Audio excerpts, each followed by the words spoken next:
इसी से लखा राजा बड़ा भाई बाप के समान होता है, और इससे बड़ा दुख व्यक्ति के जीवन में नहीं होता उसका बाप उसको छोड़ दे और अंतिम समय में उसका दर्शन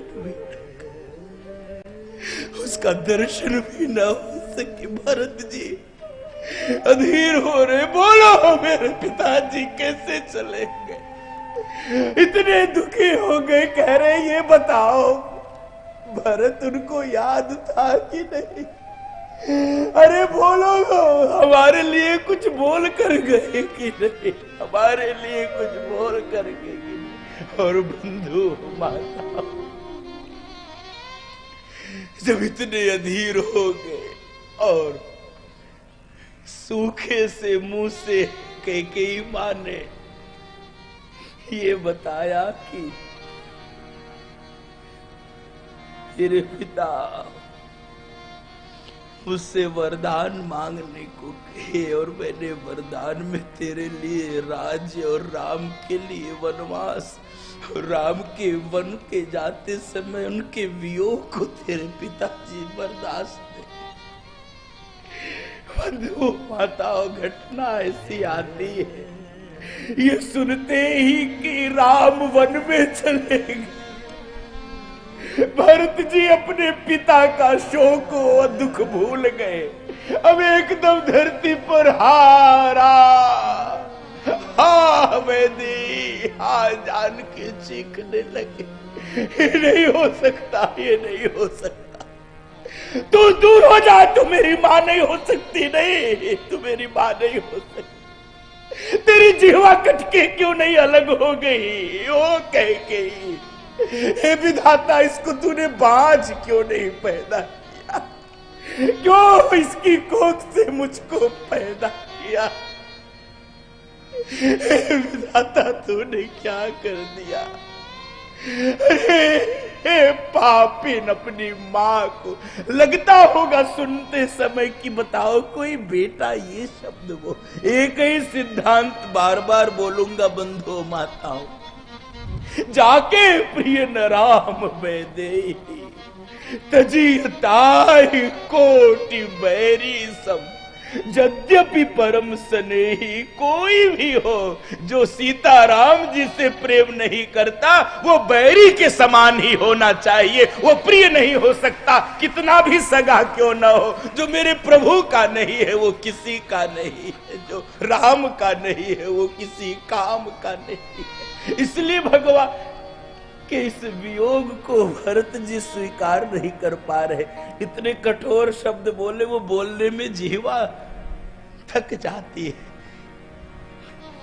भरत जी ने कहा, सुनो कैकेयी, तू मेरी मां नहीं हो सकती, मम मातुश्च मातुश्च मध्ये त्वम न शोभसे, गंगा यमुनयोर मध्ये कुनदीव प्रवेशिता। जैसे गंगा और यमुना के बीच में कोई नाला गिर जाता है, ऐसे ही तू मेरी कौशल्या व सुमित्रा के बीच में गंदे नाले के समान।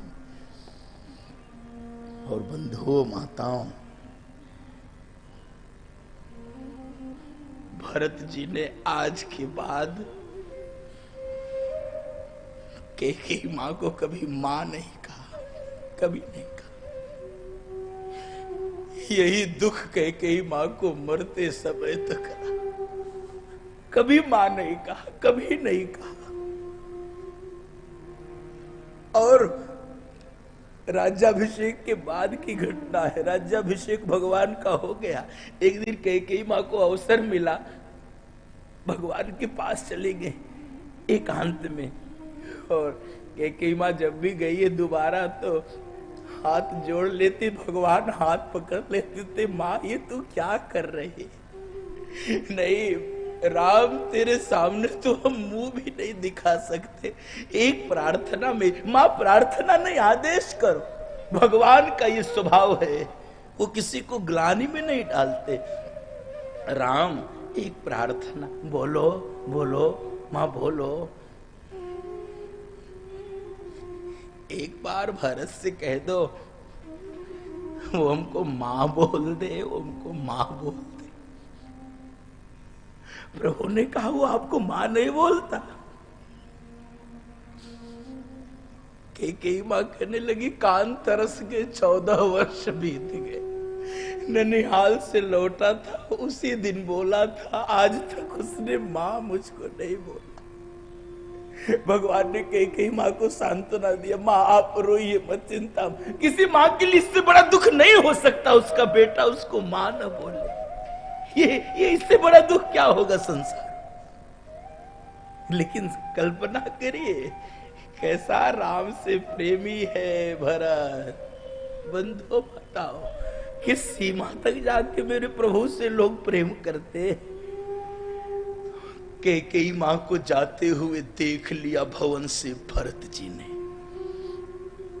भरत जी को भगवान ने कहा, भरत, हाँ प्रभु सुनो, आज तुझसे एक मुझे बात कहनी है। समझ गए भरत जी ने। भरत जी ने कहा, प्रभु हमसे कुछ मत कहिए, मैं समझ गया हूं आप जो कहने वाले। और भरत जी ने भी जो कहा है वो भी अकल्पनीय। भरत जी ने कहा, प्रभु मैं चाहता हूं कई माँ को माँ बोलूं, मेरे मुख से निकलता नहीं है प्रभु, मेरे मुख से निकलता नहीं। इसके लिए इसी के कारण आप 14 वर्ष वन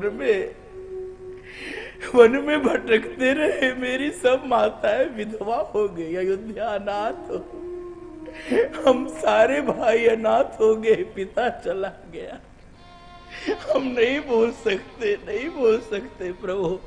प्रभु ने कहा, नहीं भरत, तो भगवान की आज्ञा तो नहीं टालते। और कई माँ के द्वार को छोड़कर आज सब जा रहे हैं कौशल्या माँ की ओर। रास्ते में मंथरा देख के शत्रुघ्न जी ने पकड़ कर केस खींच के इतनी जोर उसकी कुबर पे प्रहार किया है, उसका कुबर टूट गया। भरत जी की देखिए यहाँ संतत तो प्रकट हो गया। भरत जी ने कहा, नहीं शत्रुघ्न, नहीं मत करो भैया, रुइना नहीं भैया, यही कारण है, यही मूल में, नहीं जाने दो, छोड़ दो। शत्रुघ्न जी ने कहे नहीं। शत्रुघ्न जी का यह सिद्धांत था कि बाहर के दुश्मन को बाद में मारना चाहिए, घर में बैठे दुश्मन को सबसे पहले मार देना चाहिए, वही सारे घर को बर्बाद करने का काम करती है। यह सिद्धांत बोल दिया, पहले भीतर के दुश्मन को पहचानो, वह मारो, उससे मुक्त करो परिवार को, घर को, व्यक्ति को। इसलिए भरत जी संत है ना, रोने स्त्री पे हाथ मत उठाओ, जाने दो। ऐसी करुणा फूट गई बंधु माताओं। दोनों भाई गए हैं, इतने भीतर से दुखी है, इतने अपने को अपराधी भरत जी मान रहे। कौशल्या माँ के दरवाजे पर भीतर जा नहीं पाए, द्वार पर ही एकदम से जाके चीख के रोने लगे हैं बंधु माताओं। और जब कौशल्या माँ सुनिए भरत आया है, दौड़ पड़ी, एकदम से दौड़ पड़ी और गोद में एकदम से बिठा लिया है। और भरत जी ने जो शब्द बोला है, माँ मुझे पिताजी का अंतिम दर्शन करा। माँ तो तात कहाँ देहि दिखाई, माँ तो तात कहाँ देहि दिखाई। कह सिया राम लखन दो भाई, कह सिया राम लखन दो भाई। कई कत जन मी जग माझा, कई कत जन मी जग माझा। जो जनमित भई काहे न बाझा, जो जनमित भई काहे न बाझा, मातो तात कहाँ ही दिखाई। और बंधुओं माताओं, जब भरत जी बहुत रोने लगे, करुणा का प्रसंग है कि वाणी भी अवरुद्ध हो जाती है।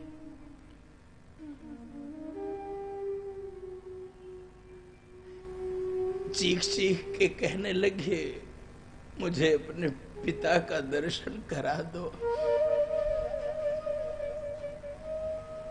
मैं देख नहीं पाया अपने पिता को, पिता का अंतिम दर्शन करा दो। माँ भी इतनी भावुक हो गई, गोद में बिठा के आंसू पोंछने लगी। माता भरत गोद बैठा है, आंसू पोंछ मृदु बचन हो जा। और अब भगवान के बारे में बोलने लगी, भरत, राम ऐसे वन में चला गया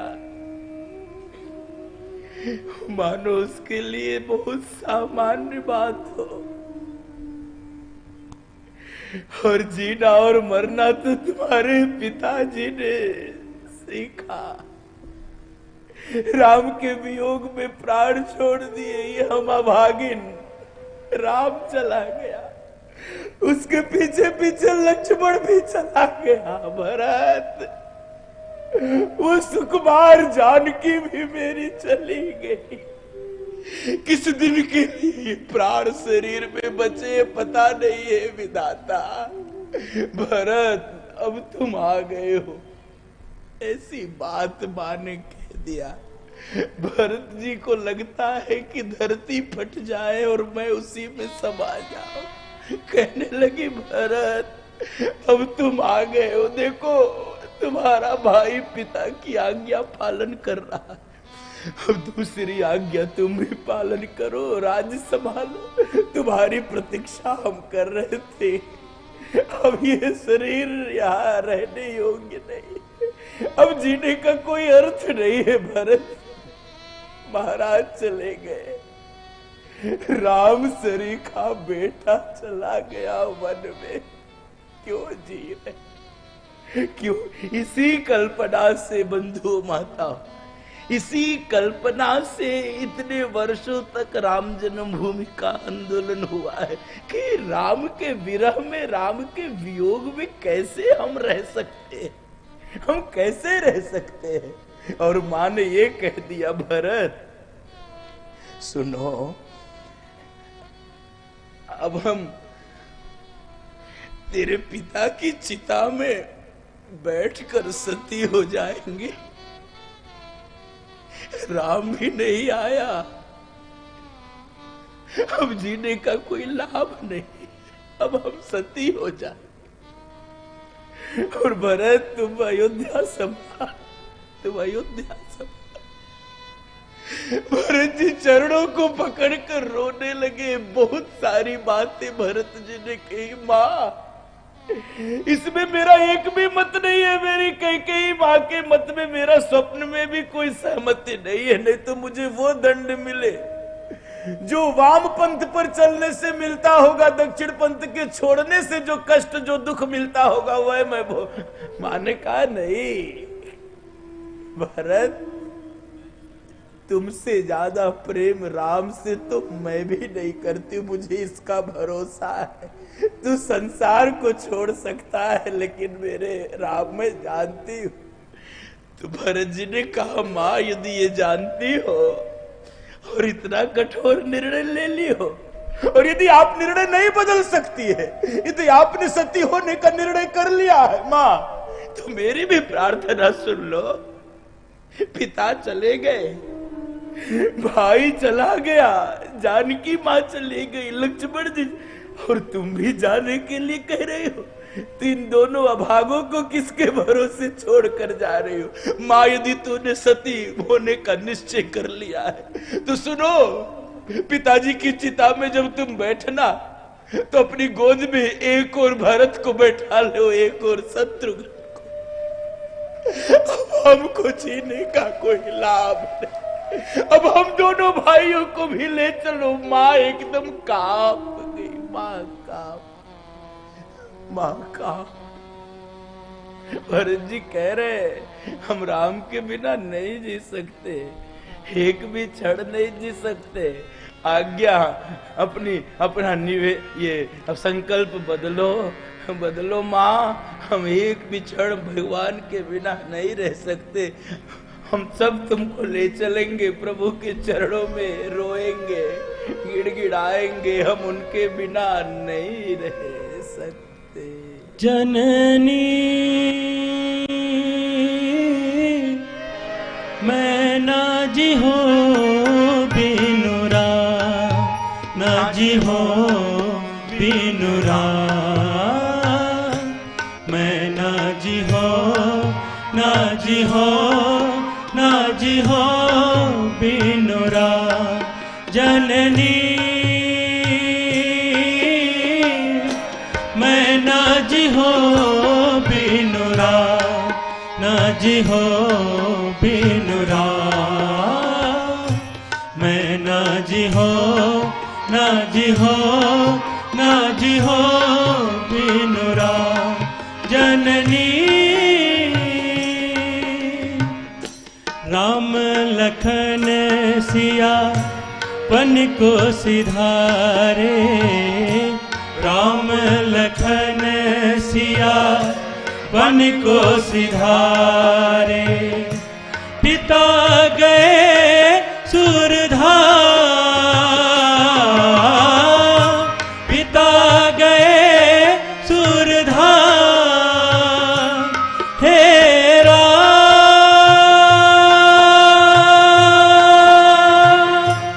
हे राम, हे राम,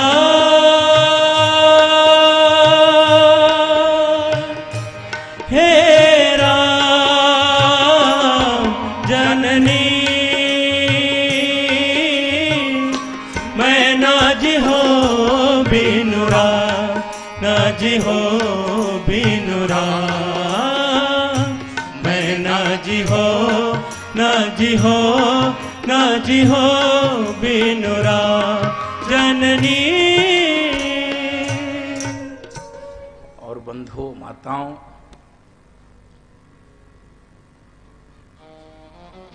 गुरुदेव आए।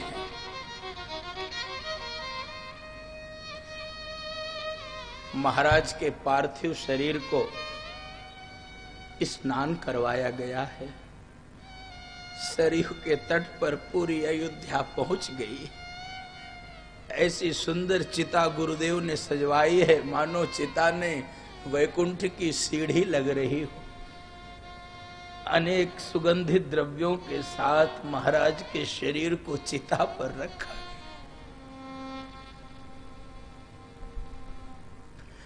और भरत जी ने जब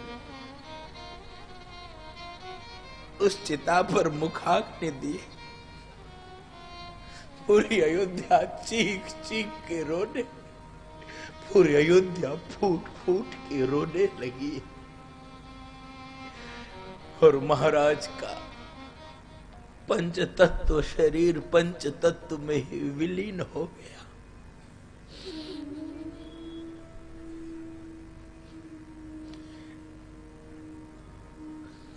राजसभा बैठी है। आज पहली बार तीनों माताएं विधवा के वेश में सफेद साड़ी पहन के राजसभा में आई है। अयोध्या के नर नारियों ने जिसने भी देखा, सबके आंखों से आंसू निकल पड़े अपनी महारानियों को देख। और गुरुदेव वशिष्ठ जैसा मुनिराज भी रोक नहीं पाया अपने भावनाओं। भरत,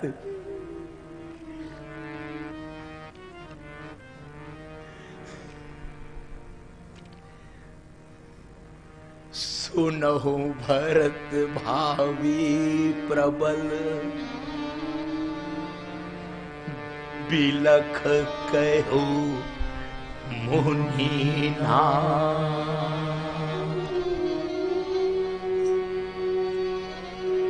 हानि लाभ जीवन मरण, यश अपयश विधिहा। वशिष्ठ जैसा कोई सामान्य नहीं वशिष्ठ, वशिष्ठ जैसा मुनिराज भी फपक के रो, बिलख के हो बोल रहे थे, आंसू निकल पड़े। सुनहु भरत भावी बिलख कहो मुनिना। लाभ हानि जीवन मरण यश अपयश भरत ये विधाता के हाथ में होते हैं, ये हमारे हाथ में नहीं होते हैं। और सोचनीय नहीं कौशल राऊ, सोचनीय नहीं कौशल राऊ, भुवन चारि दस प्रकट प्रभाव, भुवन चारि दस प्रकट प्रभाव। सोचनीय नहीं कौशल राऊ, सोचनीय नहीं कौशल राऊ, भुवन चारि दस प्रकट प्रभाव, भुवन चारि दस प्रकट प्रभाव। बड़ा लंबा भाषण है वो, सब तो सुनाया नहीं जा सकता, लेकिन अंततः कह दिया कि भरत सोचनीय नहीं कौशल राव। राजा सोचनीय नहीं है। महाराज दशरथ आपके पिता जैसा राजा इस धरती पर न पहले कभी हुआ था न कभी आगे होगा। धर्म धुरंधर गुणनिधि ज्ञानी। महाराज तो धर्म धुरंधर थे।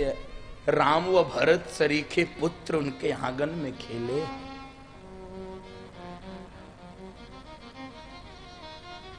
और वही बात कह दिया कि आपके भैया ने आपके पिता की आज्ञा के पालन के लिए वन को प्रस्थान किया, तो आप भी जरा राज्य संभालिए, राज्य पर बैठिए और सुनिए।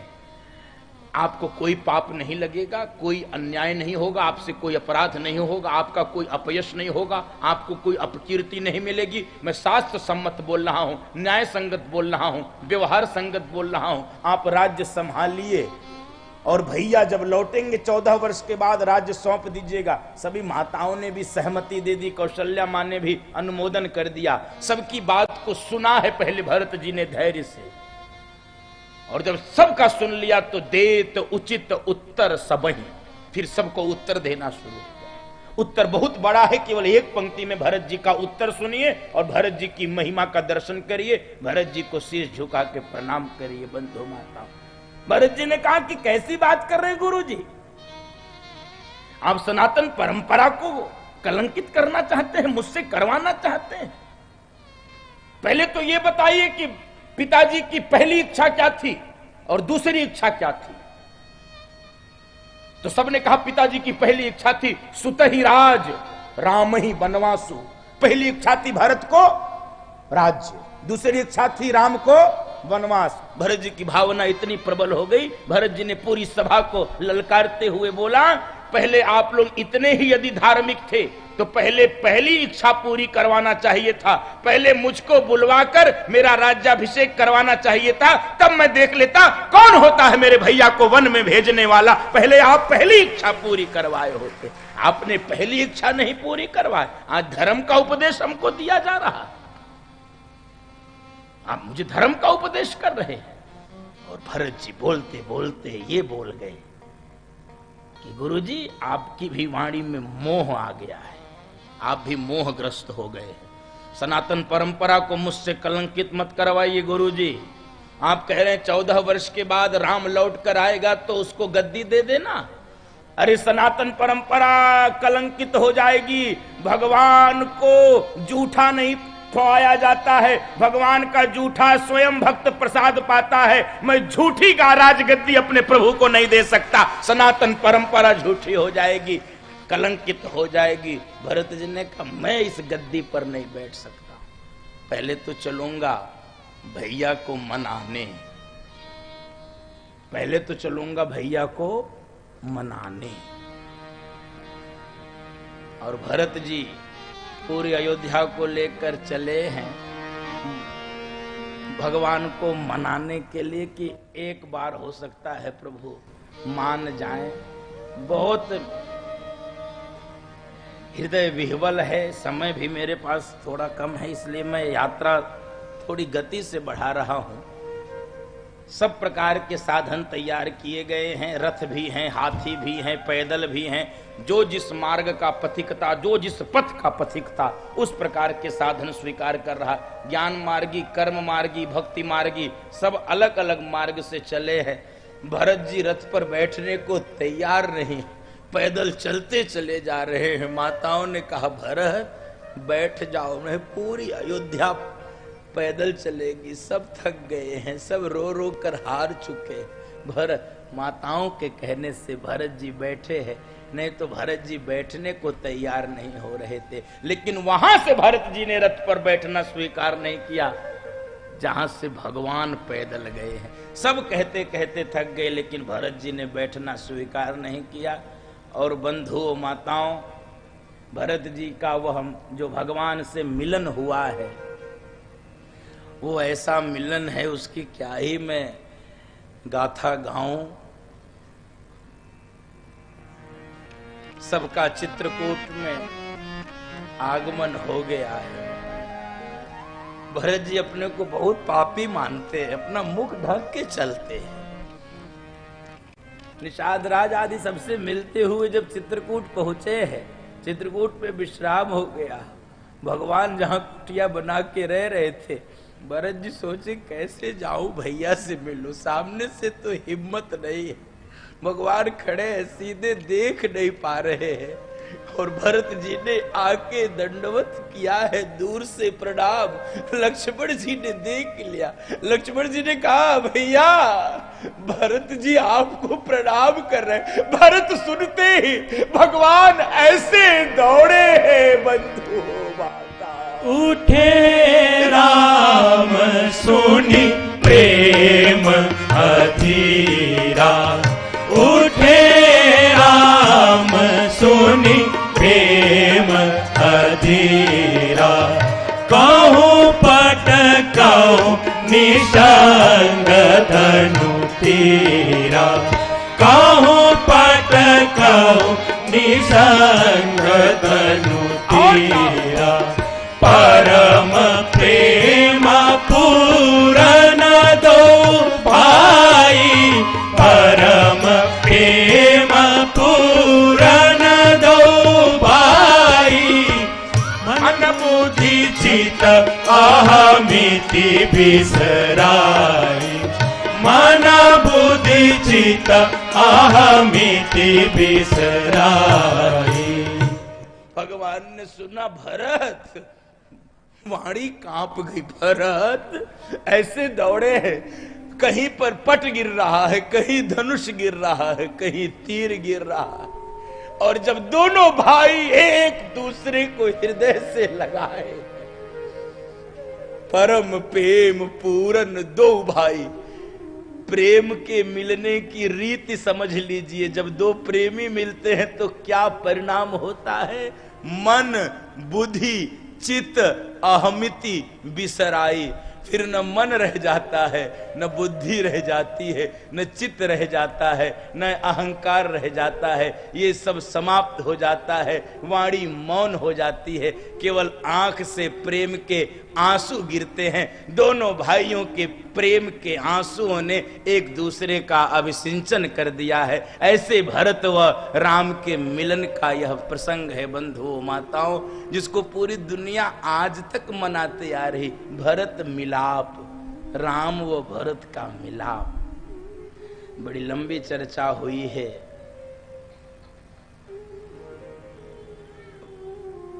भरत जी ने अपने सारे प्रस्ताव रखे हैं, राज तिलक की तैयारी के लिए गए थे, सामान लेकर गए थे। यही तो त्रेता के भाई हैं, यही तो त्रेता के भाई हैं, राम व भरत, यही भाई हैं। कैसे कैसे भाई हैं? भरत जी चाहते हैं भैया आप जाओ राज्य संभालो, मैं वन में रह लूं। और राम जी क्या कह रहे हैं, नहीं मैं वन में रहूंगा, तुम जाओ राज्य संभालो। यहाँ पर कंपटीशन हो रहा, मैं कष्ट ज्यादा भोगूं। भरत जी कह रहे हैं मैं भोगूं, राम जी कह रहे हैं मैं भोगूं। बंधु माताओं, यहाँ भोग का कोई प्रतिस्पर्धा नहीं है, भोग की प्रतिस्पर्धा नहीं है, यहाँ पर त्याग की स्पर्धा है। और बंधु माताओं, राम राज्य त्याग की प्रतिस्पर्धा से आता है, भोग भोगने की प्रतिस्पर्धा से राम राज्य नहीं आ, त्याग करने की प्रतिस्पर्धा होती है। और त्रेता के भाई और कलयुग के भाइयों में यही अंतर है। कलयुग के भाई आपस में संपत्ति बांटते हैं और त्रेता के भाई आपस में विपत्ति बांटते हैं। इसलिए त्रेता के भाइयों की कथा हो रही है, गुणगान हो रहा है। बांटिए विपत्ति, बांटिए विपत्ति भाई सब मोह, सब विपत्तियां बांट रहे हैं भाई आपस में। और अंत में भक्त जो होता है वो भगवान के इशारे से, भगवान की इच्छा से चलता है। इसलिए भगवान की अनंतिम इच्छा थी क्या?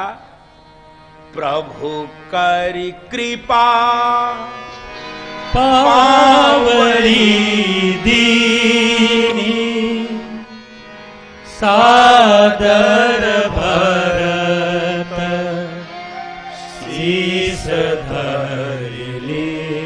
और राम भक्त ले चला रे राम की निशानी, राम भक्त ले चला रे राम की निशानी।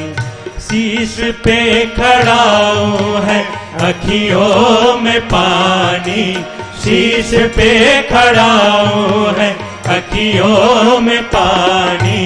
राम भक्त ले चला रे राम की निशानी, राम भक्त ले चला राम की निशानी।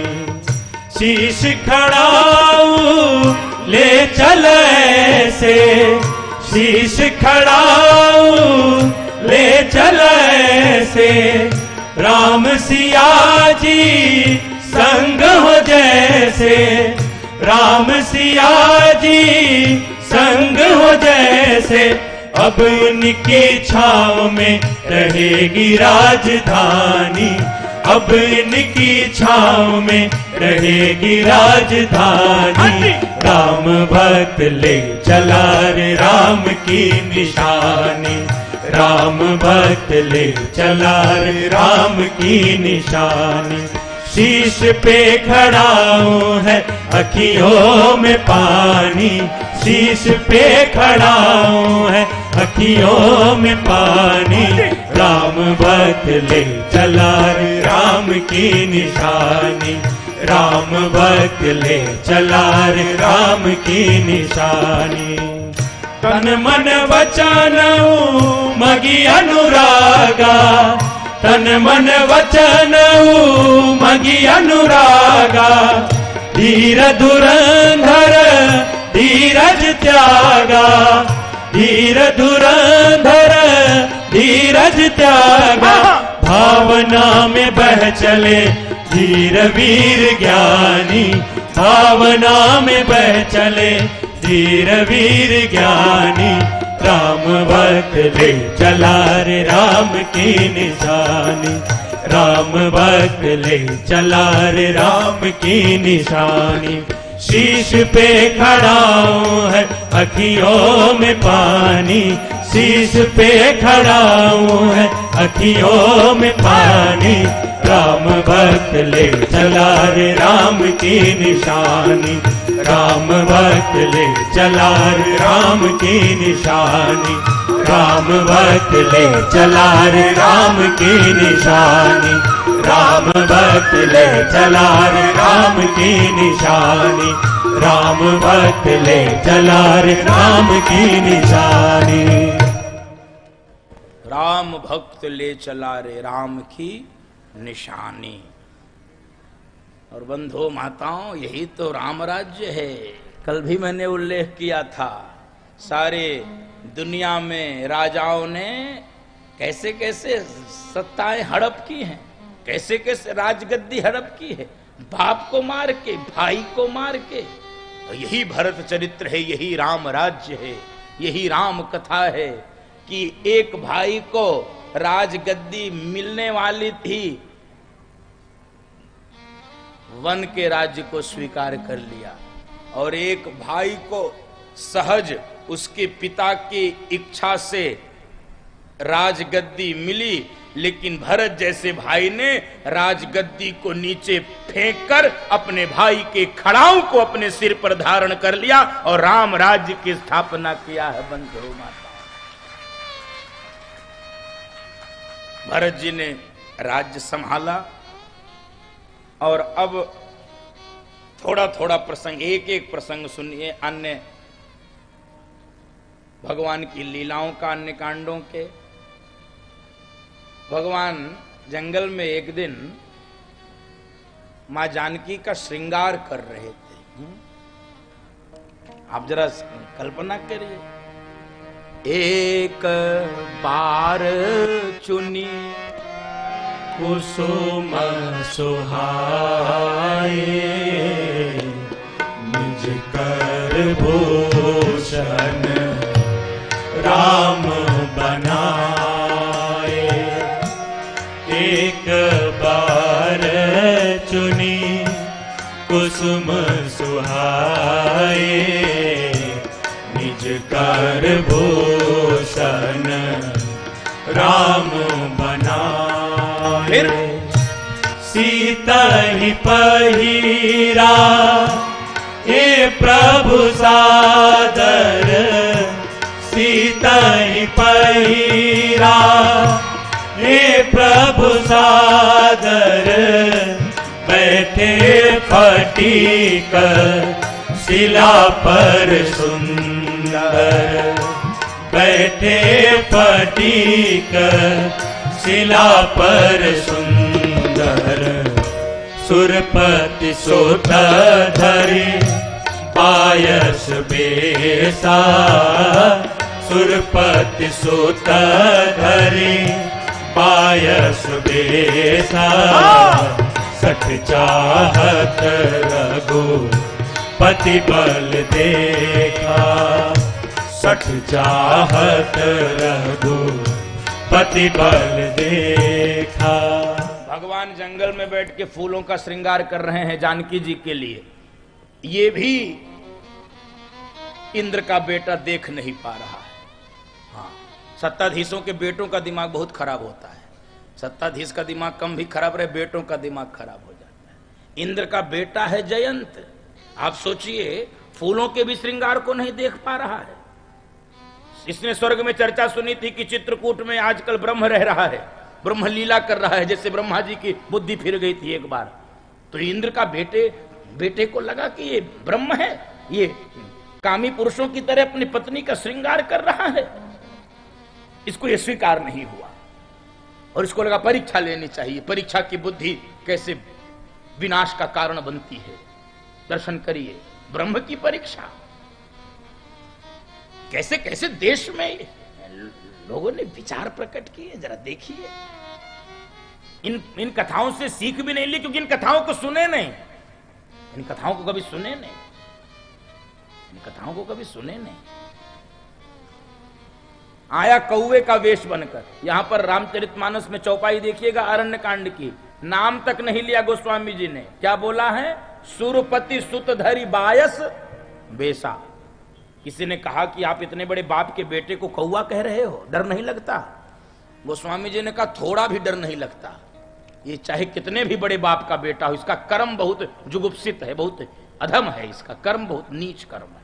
क्यों? अरे हंसते हुए पति पत्नी के जीवन में चंचू प्रहार कर रहा है।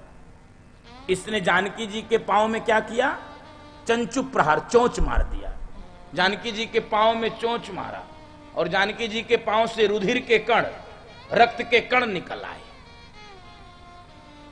तो जानकी जी के रक्त के कणों को देखकर गोस्वामी जी ने कहा कि मैं इसको अब नाम लेकर बुलाऊं, इसका नाम लेने लायक बचा है। हंसते खेलते पति पत्नी के जीवन में जो चंचू प्रहार करता है वो कौआ से ज्यादा कुछ नहीं हो सकता है, उसे कौआ की ही संज्ञा दी जाती है जो हंसते हुए खेलते हुए परिवार के बीच में चंचू प्रहार करता है। सावधान, ये प्रसंग व्यासपीठ आपको सावधान करती है। पति पत्नी के बीच में कभी भी भेद विभेद नहीं उत्पन्न करना चाहिए। संभव हो तो प्रयास करिए, खाई पाटने का, खाई बढ़ाने का पाप मत करिए।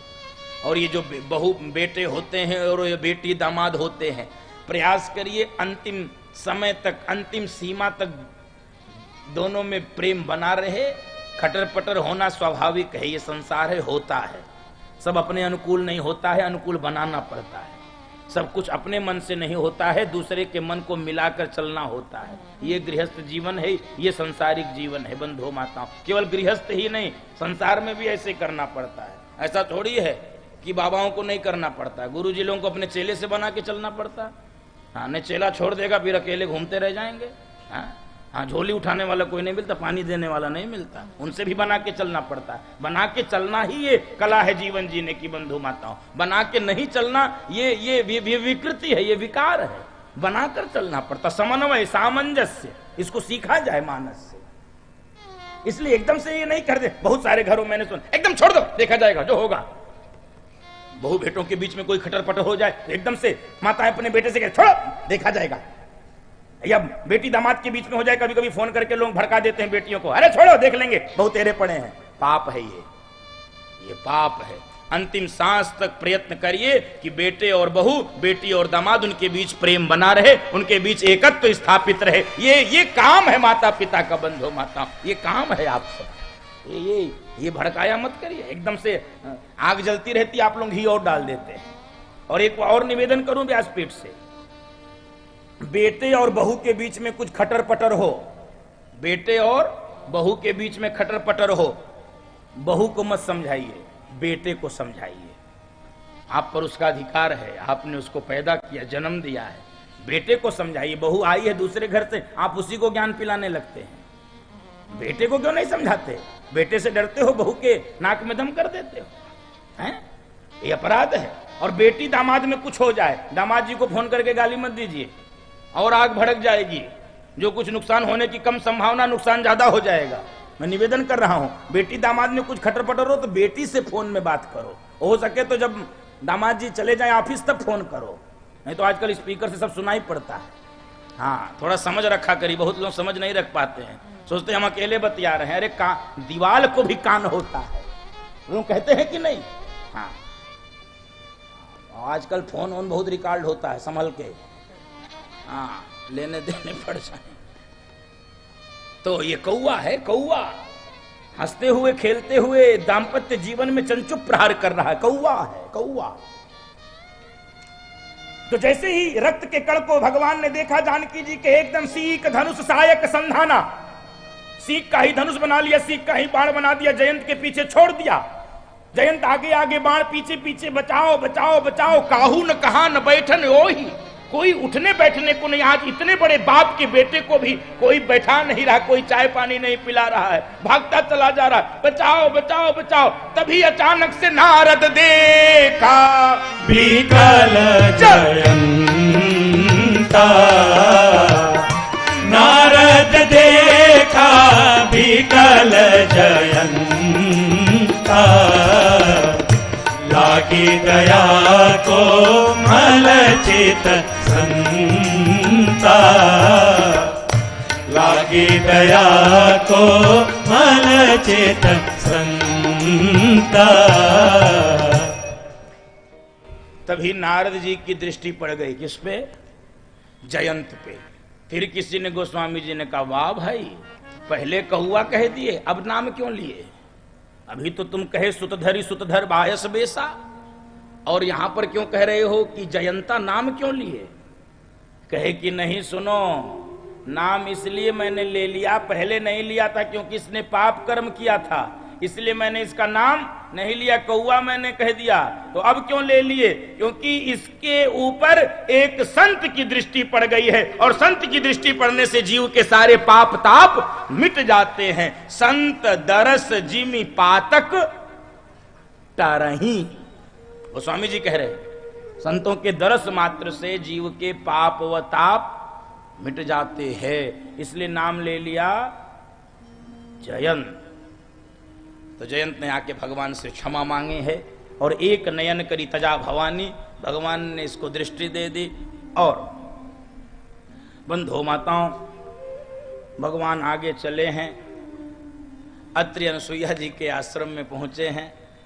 अत्रि अनुसुईया जी ने स्वागत किया है, जाके अनुसुईया जी के चरणों में गिर गई है, जानकी मां प्रणाम कर ली है। और अनुसुईया मां ने कहा, जानकी तुम तो जीती जागती नारी धर्म की प्रतीक हो, जीती जागती नारी धर्म के प्रतीक हो। और जानकी से कहने लगी, जानकी यदि आज तुम वन में ना आई होती तो दुनिया में आने वाली पत्नियां यही सोचती कि पति का साथ केवल सुख में देना चाहिए, लेकिन आज तू अपने पति के साथ वन में आकर दुनिया की पत्नियों को संदेश दे दिया है कि सुख में नहीं दुख में जरूर अपने पति का साथ देना चाहिए, उनको छोड़ना नहीं चाहिए। हे जानकी तुम धन्य हो। और जानकी जी को नारी धर्म का उपदेश किया है। पति कैसा भी हो, पति कैसा भी हो, छोड़ना नहीं चाहिए। वृद्ध रोग बस जड़ धन हीना, वृद्ध रोग बस जड़ धन हीना, अंध बधिर क्रोधी अति दीना, अंध बधिर क्रोधी अति दीना। ऐसे हूँ पति कर किए अपमाना, ऐसे हूँ पति कर किए अपमाना, नारी पाव जम पुर दुख नाना, नारी पाव जम पुर दुख नाना। पति कैसा भी हो छोड़ना नहीं चाहिए, वृद्ध हो, रोगी हो, जड़ हो, धनहीन हो, चाहे जैसा हो। एक दिन मैं कथा सुना रहा था तो एक मैया ने कहा, अच्छा पत्नी को नहीं छोड़ना चाहिए पति को, और पति को उसको क्या करना चाहिए? तो बंधुओं माताओं, चूंकि नारी धर्म का उपदेश हो रहा है तो यहाँ किसकी चर्चा होगी? नारियों की, पुरुष की चर्चा यहाँ नहीं हो रही। इसी बात को इस देश में बहुत लोग नहीं समझ पाए और इसीलिए पूरा बवंडर खड़ा कर दिए।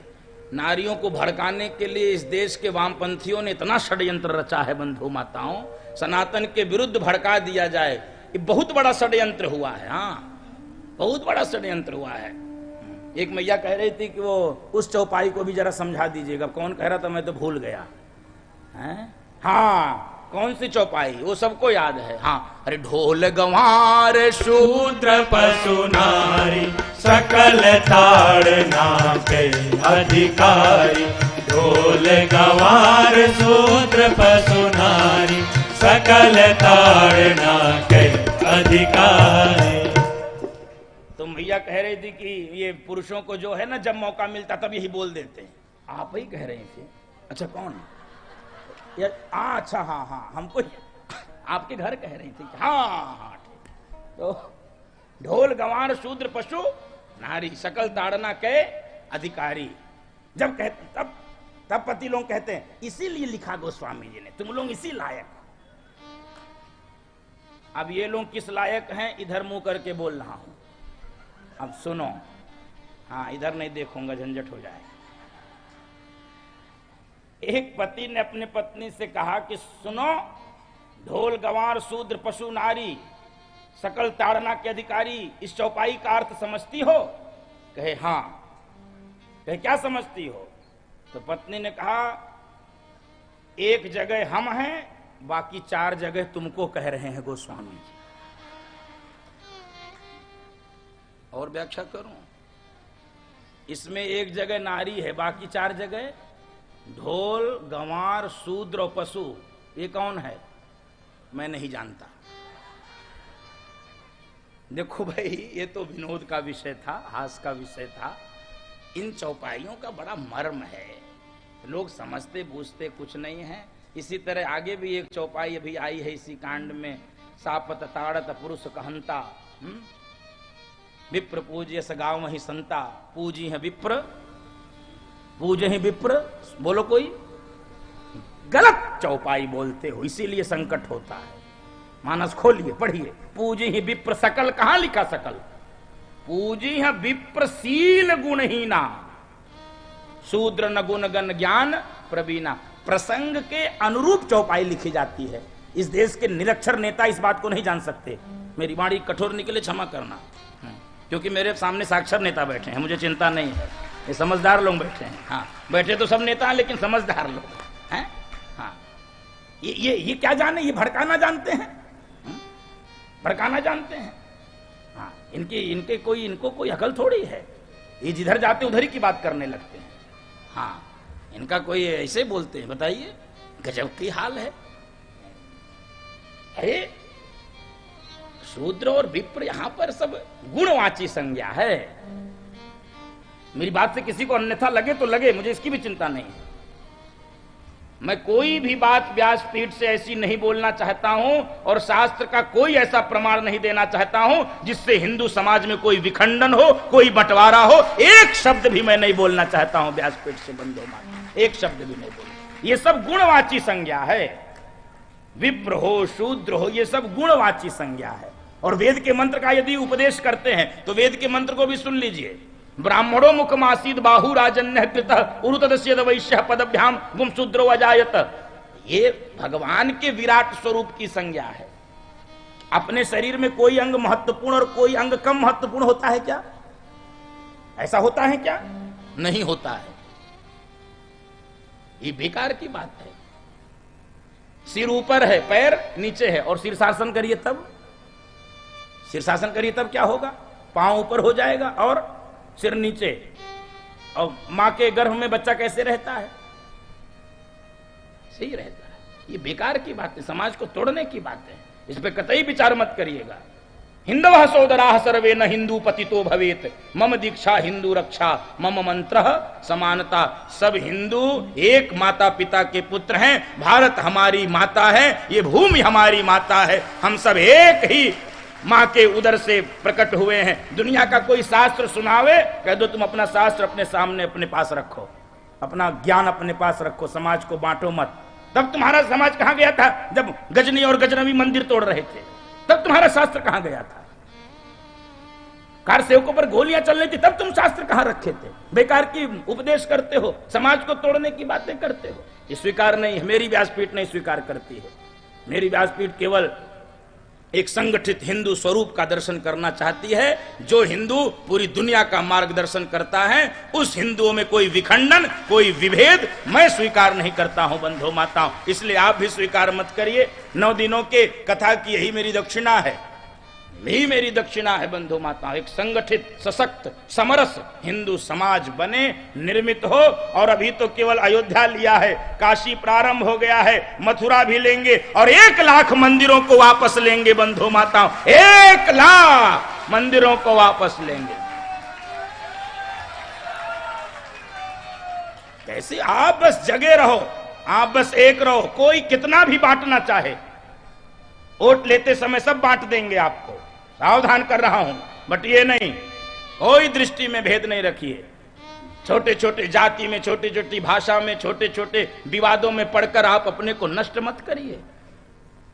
और जो जो देश का हिस्सा, सुन लीजिए, कथा तो हो गई, बहुत सुना दिया हमने। हाँ हाँ, चिंता ऐसी डाकिनी काट कलेजा खाए, और शांतनु बेचारा क्या करे, कहां तक कथा सुनाए। कितना सुनाएंगे, हमने बहुत सुनाया। 9 दिन से चीख रहा हूं।